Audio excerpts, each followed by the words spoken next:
Our ministry has long been antagonistic toward brick and mortar religion, which what we've called brick and mortar religion.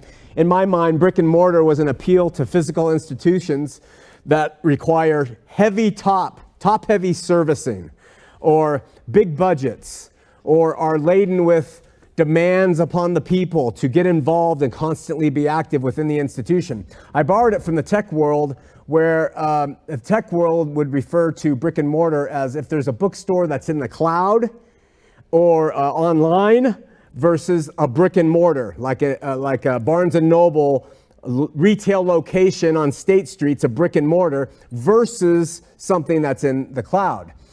Carrying this theme over, we've applied it, and I think it's a more applicable way, really, to Christianity, as faith abides in the heart or in the mind, in the cloud of individuals, and is not the product of brick and mortar allegiance or institutions.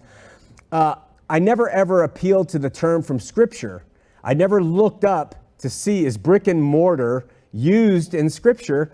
I was unaware of the concept, and that was until April 16th when a fan of ours contacted me and told me that his in-laws put on Jewish seders, and that last week he and his wife were kind of forced to attend one.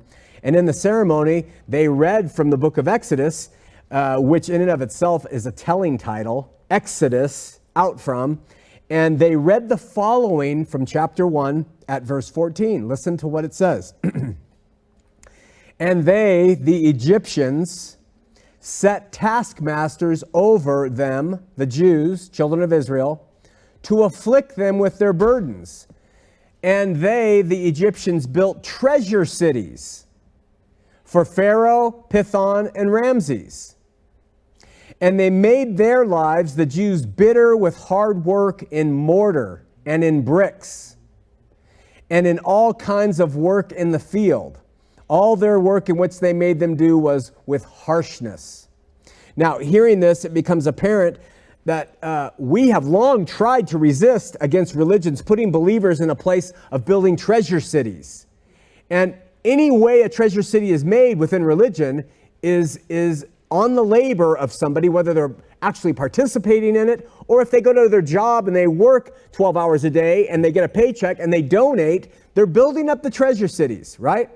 And we've always been against believers being afflicted in this process and allowing these types of pharaohs to make other people's lives bitter in brick and mortar. And I think it's a telling picture there that we have all the way back in Egypt with the nation of Israel and what those Egyptians forced them to do under that hard labor.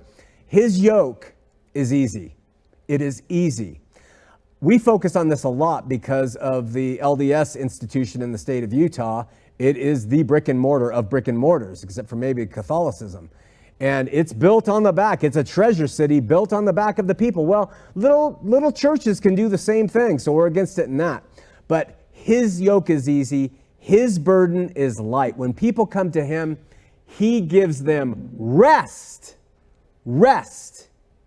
If you're involved in a religious institution that is not giving you rest, there's a problem, okay?